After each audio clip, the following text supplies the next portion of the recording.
Hello, Space Pirates! Today I'm going to talk you through a slightly different battle report because my list wiped the ground by my opponent, or my opponent wiped the ground with my list.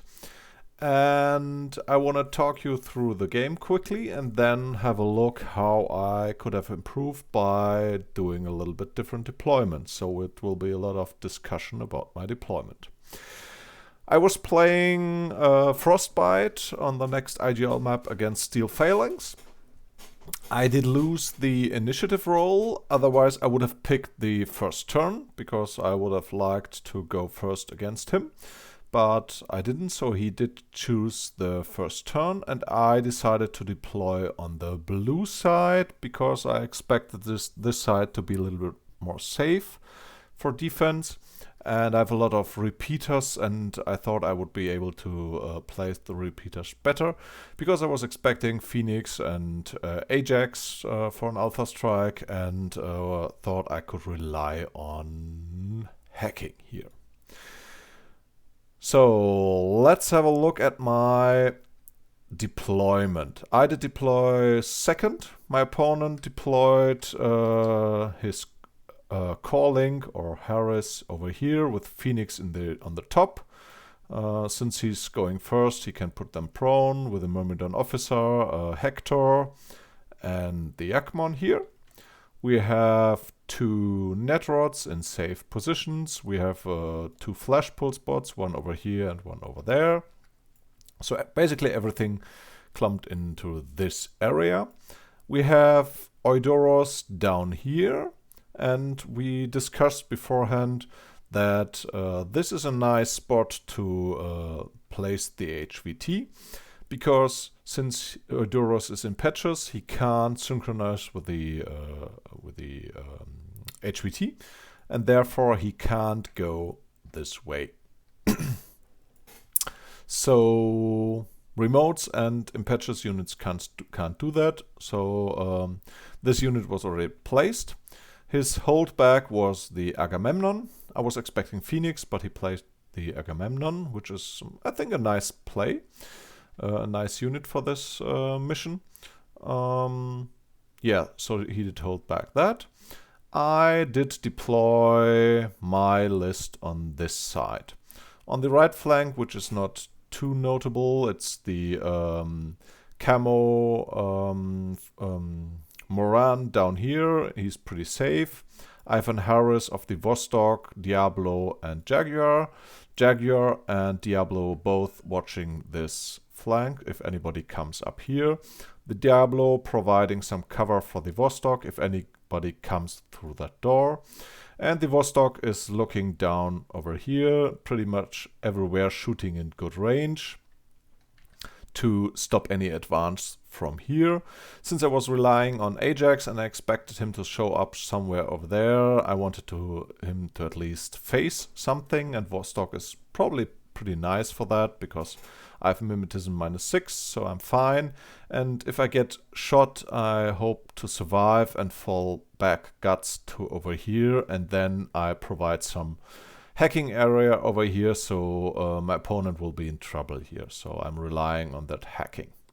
I have two Alguacils, one over there and one in the total left side. This one feels totally safe for me because he's very far back. He's in cover and defense, and I have a lot of other stuff before him.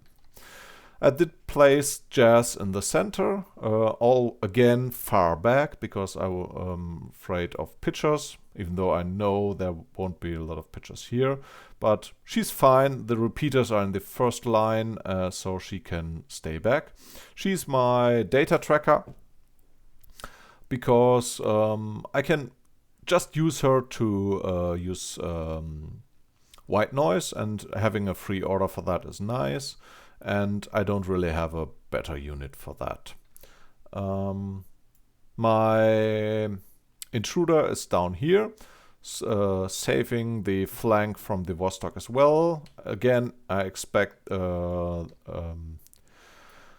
Achilles coming from here, and with the MSV and HMG, I should be pretty easily be able to shoot him and cause him problems. And beside that, he's pretty safe from over here. Everything in this corner can't damage him, so he's a little bit on arrow duty. I have a Moran up here to provide some repeater coverage in the center, with the Crazy Koala to stop any advance from there.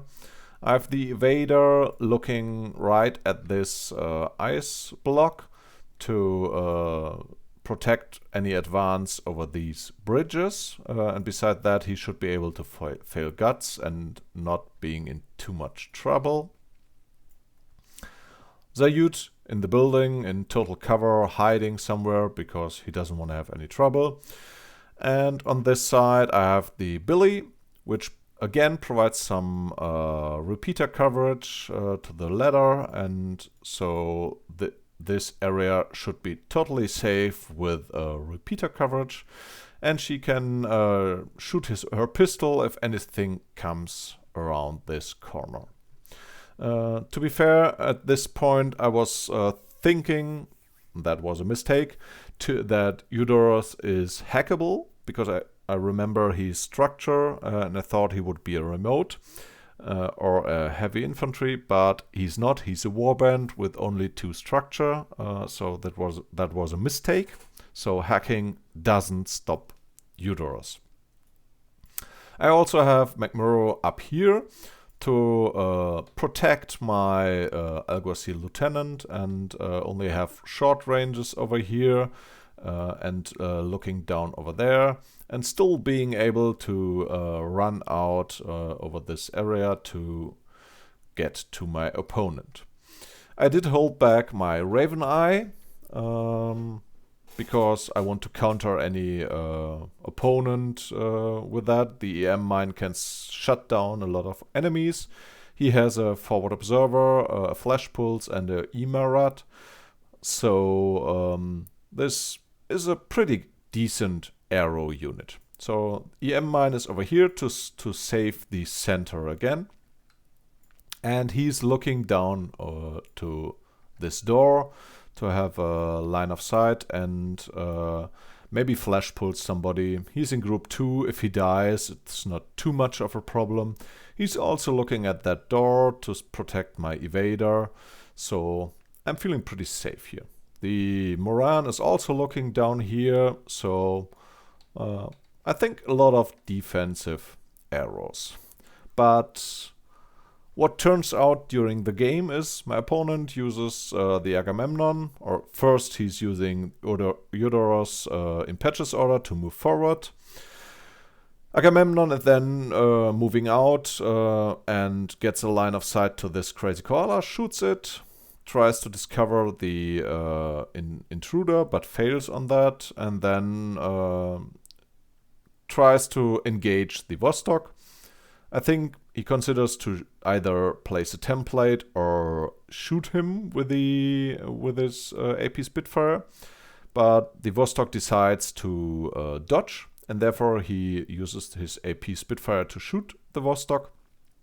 But I think Vostok only has to do 1 armor save and succeeds with that, and then fails guts over there. And with that, the Agamemnon is somewhere locked in this center. And because he can't move forward because of the repeater range and there's nothing else he can do, he did spend, I think, 3 or 4 orders from his massive amount of orders he has. I think I did take him 2 orders. He has 8 orders plus the 2 from the Hector. He has the Impetuous for Eudoros. Eudoros is also his data tracker, which makes him survive in the killer cold. He has the tactical awareness for Agamemnon, and he has the tactical awareness for Agmon to reposition the Link team in the end. So I think he did spend the irregular and maybe 4 orders on the Agamemnon. So he has the Impetuous and the data tracker, so 7 plus the Impetuous Order on Eudorus. And that's what he does. He moves Eudorus out here, moves up here, climbs up the ladder. Since the Crazy Koala is dead, he, I think, shoots McMurrow once, causes him a wound, and then McMurrow fails his guts into total cover. And he's then moving forward. I tried to hack him, realizing I can't isolate him, so he only gets a spotlight off, and then moves forward, facing the Moran, who doesn't succeed to flash pulse him, so Eudorus kills the Moran, even though I already get +3 in that point, and he's not having cover, so I'm shooting on planes. He's then moving forward. McMurrow is declaring a dodge to protect my lieutenant, but fails his dodge as well, so Eudorus is shooting McMurrow to death as well. Then he moves over there, shoots my Alguacil to death, goes over there into suppression fire, and that's where his turn ends. So he did kill me 3 units. One is my lieutenant. And I'm in loss of lieutenant now. And I'm basically in big trouble. I'm trying to engage Eudorus with the Raven Eye, flipping a lot of or some irregular orders, but I don't succeed over here. But I'm hoping now for my Emerald to hit him in the next turn. Besides that, I'm trying to engage his Agamemnon a little bit and reposition a little bit, but nothing really I can do here.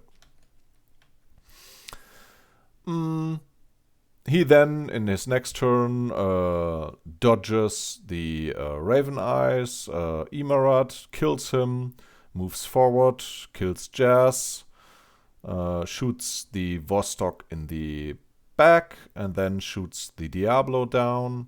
And I think he's still trying to engage the Intruder, who was revealed, but doesn't succeed with that either.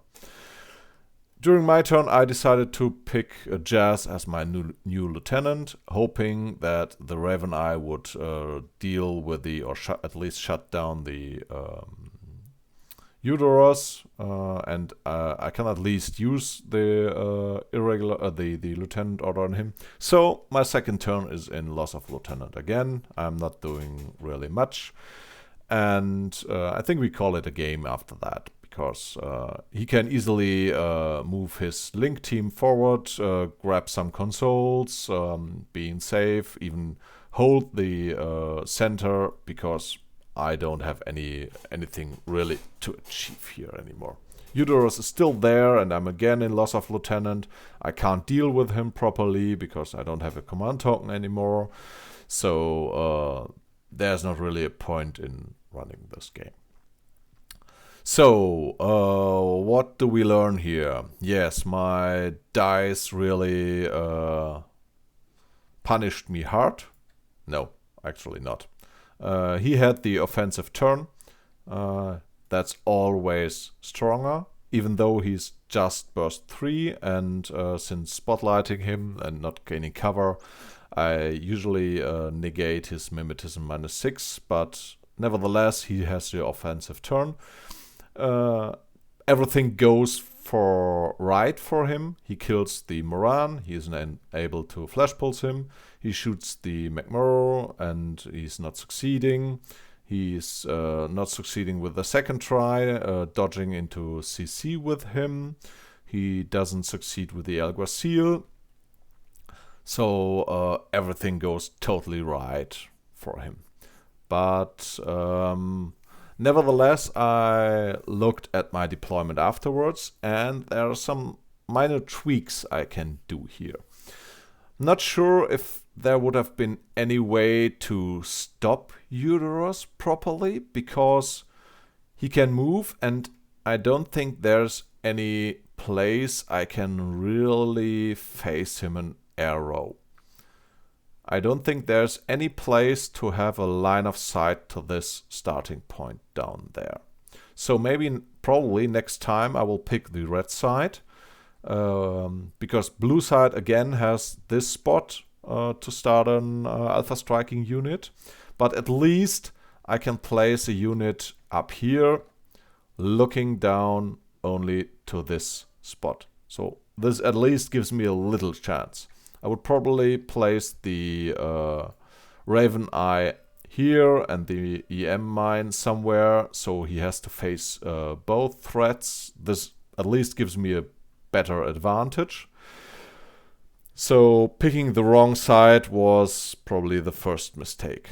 And then there probably would have been some tweaks in my deployment, which is interesting because that's where you can lose your game in turn 0. So let's have a look. So this is my alternative deployment. First of all, I placed the Crazy Koala in a better spot, so it's not visible from over here. It is necessary to reposition the Moran as well, but he's totally fine up here as well. I think he can probably still, maybe not. He can maybe fail guts somewhere behind there, but he still gets cover from this thing. So he's totally fine. He's still providing repeater coverage in the center. So this positioning of these two units is better already. Probably would have placed the the intruder here, because with camo he's a lot safer than over here, where the opponent gets a lot of good shots at him. And he can still look over there, so this would probably have been better. And I did change my positioning over there. I think there's no need to put Billy down there, because the HVT is already over there, and there's no benefit of having him down there. I would rather like to put him up here, because this way he provides arrow down there, the same way as he would have done down there. And he would also provide cover over here. He can flash pulse on a longer range. He could put down an EM mine if necessary and sacrifice himself, since he's group 2. So he has a lot of more opportunities here, and he's still providing the repeater coverage, because he's pretty safe. It's hard to get him. Only maybe if you pass this door, maybe not even then. So he's safe to provide his repeater, which is nice. And then I think I would place McMurrow far back.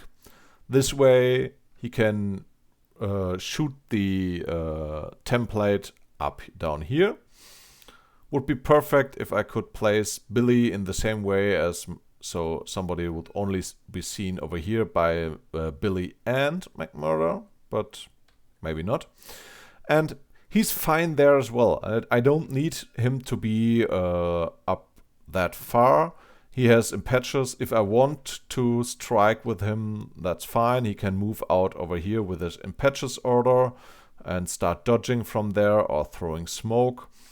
So from here, probably not sure if I would have been able to use the impetus order anyways. So I don't really lose something from putting him into the second line. And this way, this flank would probably have been protected a lot better. I think maybe the Vostok would have been better in a little bit back position as well. Because this way I get better shots from here and not being in danger from the template too much. If anybody comes over here, there's still the Diablo, which can attack anything. and I don't need the Diablo to look up here. It's done by the Jaguar anyway. So I think this is a more solid placement. I would have placed the Raven Eye into the center, still protecting the center by an EM mine, and the Raven Eye still gets a line of sight down here, and probably even gets a line of sight down here. So the center is pretty safe as well. Nobody really wants to engage him. And by that, Jazz can go over to that side, and the Alguacil somewhere over there. So, not sure if this deployment would have stopped Eudoros from being successful, because if everything goes his way, he can still dodge the Crazy Koala, dodge the Moran, kill the Moran, kill the Billy, and probably kill McMurrow. But chances are better that I get a better success here. Nevertheless, I mean, it was a totally perfect run for Eudoros. For me, very difficult to hold that off. I think deploying on the red side would have been better here. So, yeah, maybe next time. So, let me know what you think about this setup in the comments. I'm happy about that. I will check them and have a look at them. And besides that, hopefully a more or longer battle report next time. So, see you!